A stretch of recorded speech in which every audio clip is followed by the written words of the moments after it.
go in to see them and say hello, and I guess I was just accepted. No, think about it this way. A lot of women in that time would have been known to those kind of people for a very different reason than respect. Yeah. And Rosemarie earned the respect of some of the toughest, forget about men or women, just humans that existed at that time. I got to ask a question about another surprising element to me in the documentary, and it sort of came and went pretty quickly, that your dad had another family with 2 kids with the same names as you. Yeah. And I a found brother. that out after I was married. I didn't know that until after I was married. Wow. My cousin told me. Did you have any contact with that other family, those other kids at all? No, I think Alan Well, they tried to contact you. speared up when we were on the road one place. Some lady came over to him and said, "I'm her sister." And Alan said, "Do you have a sister?" I said, "No." He said, "Well, some girl came over to me and said she's your sister. She wants to see you." I said, "I don't have any sisters. I have a brother. That's enough." Yeah. And so that was about it.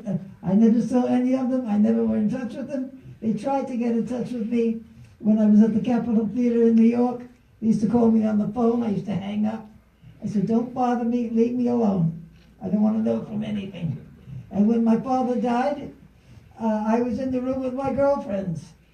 And I told the guy that was taking care of the funeral, I said, "If they come, I'm in the other room. I don't want to see them." But they didn't come. Who paid for the funeral, Ro? Yeah, who paid for your father's funeral? Who paid for your father's I funeral? heard you the first time. Stop and show business. Who the hell do you think paid? You My did. brother was teaching school in Florida. He couldn't afford to buy a cup of coffee. Anyway, I wish that was in the film. I wish I had known that she paid. I didn't know. I found that out was wonderful. in New York at the release. You would have loved him. He should have been in show business. He was very funny. He was a great guy. And he taught school in Florida. And his students just loved him because he was a comic. He used to do jokes with them and everything. And they just loved him. And they all said he was a great teacher. I was very proud of my brother. I really was. He was a con man, but I loved him. What I also He used to use me, you know. I'd call and say, "How you doing?" And he'd say, "Why don't you get one of those big television sets and sit in bed and just enjoy television?" He said, "One of those big sets, you know, the big ones." And I said, "Yeah, well, maybe." And I went outside and talked to my nephew, and I said, "We'll get him one." And I went to Newport, my daughter. I said, "Uncle Frank wants a television set." And we got him a television set. That's why I say he was the greatest con man in the world. He knew how to handle me. One of the other sweet aspects of this, and Peter, I'd like you to give your perspective on it, is the love story in here with Rosemarie and Bobby Guy. From a friend's perspective, what was that like? I knew Bobby quite well, and I worked with Bobby at NBC. I did Manhattan Tower, the Gordon Jenkins thing, and he was in the band, but he was also in the NBC orchestra and the Les Brown band. He was this sweet, lovely man who just adored her, and it was really a wonderful love story. And it was Christina that brought the love story aspect into the special. He wanted to talk. Christina's my wife, producer, writer of the film. She wrote this thing right there. And I love the story of Bobby and Ro. And it, he passed. He was only 48, I believe, when he passed. And it was. You see the black bow? That's Bobby. And that's something that nobody. If Peter hadn't let that spill, Rosemarie wouldn't talk about the bow. It was kind of her only foot in the sand. She would have no problem with anything else. But luckily, I was interviewing Peter. He goes, "I'm going to talk about the bow." I'm like, okay, go ahead. My darling friend, Rosemarie Guy. That's right over there. Yeah, well, so I called Rosemarie after Peter started. He told us in the interview, and I said, "Rosemarie, Peter told us about the bow." She goes, "Shit."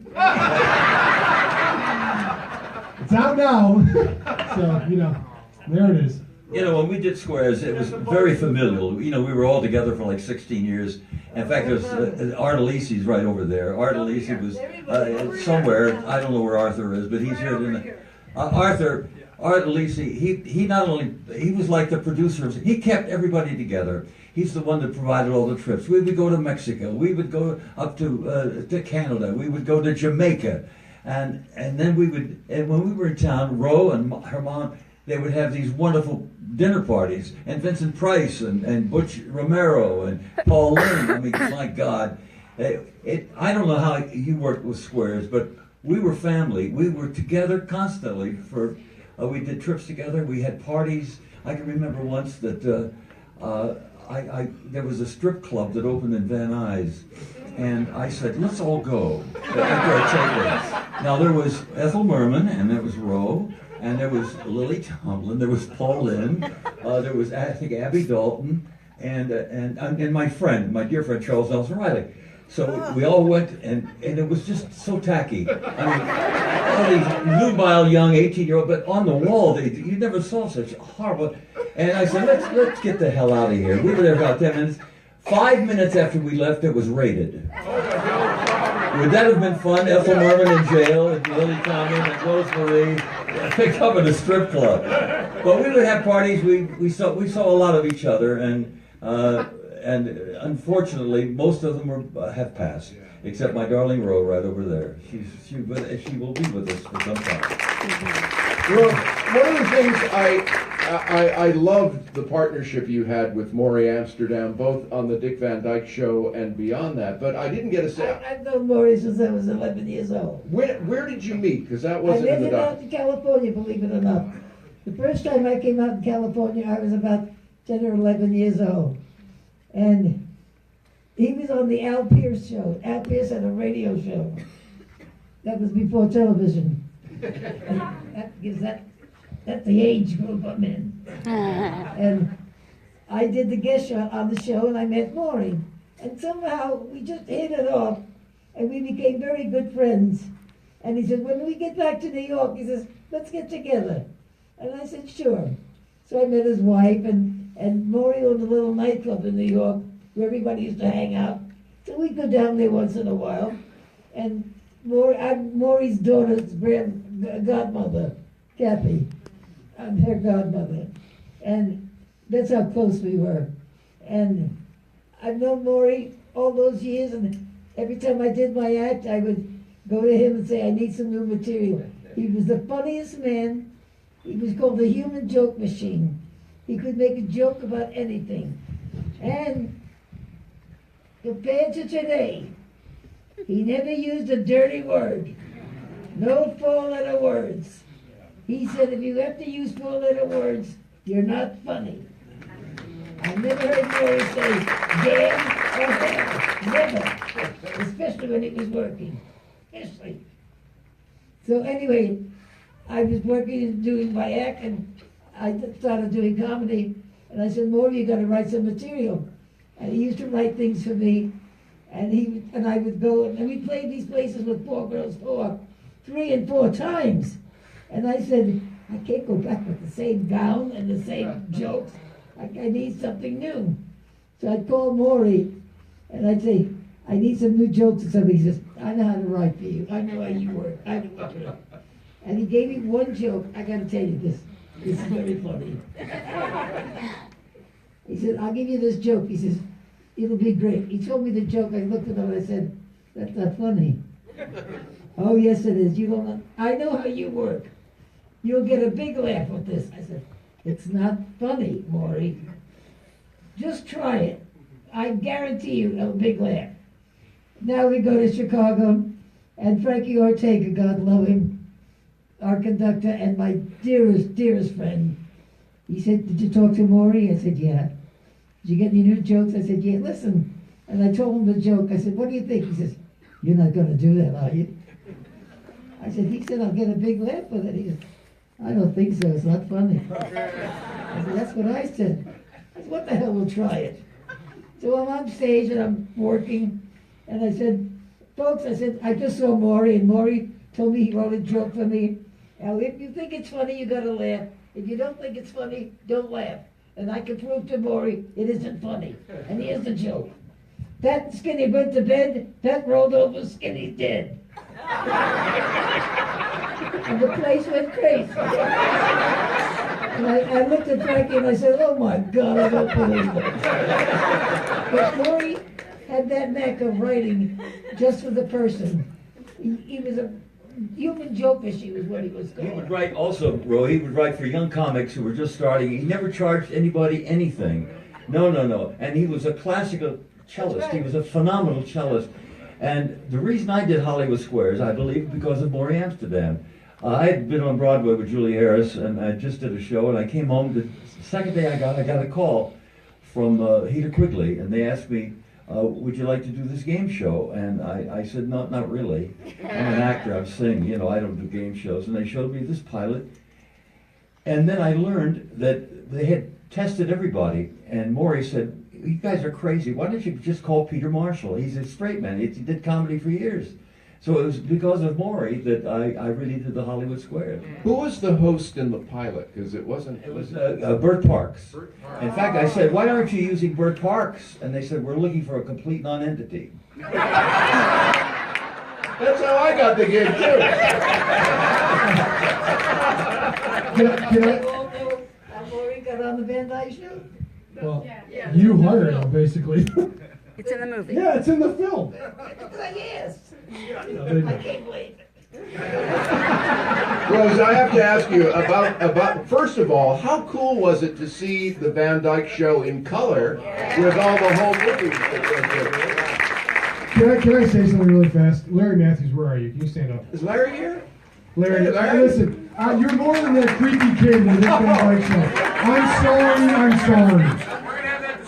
No, talk to Dan Harmon. He's the one. No, who said it. the film is moving, but thank We you have so an much Oscar for winner coming. here tonight. We have an Oscar winner in the audience who adores her. George Chakiris is right back there. I want to be in America. George Chakiris right back there. Wait, who else is here? We have Bruce Valanche. Won a couple of these, 40, I don't even know. Wait a minute, is Bruce here? Yeah. Bruce, where is it? Yeah. Bruce? Hey, buddy.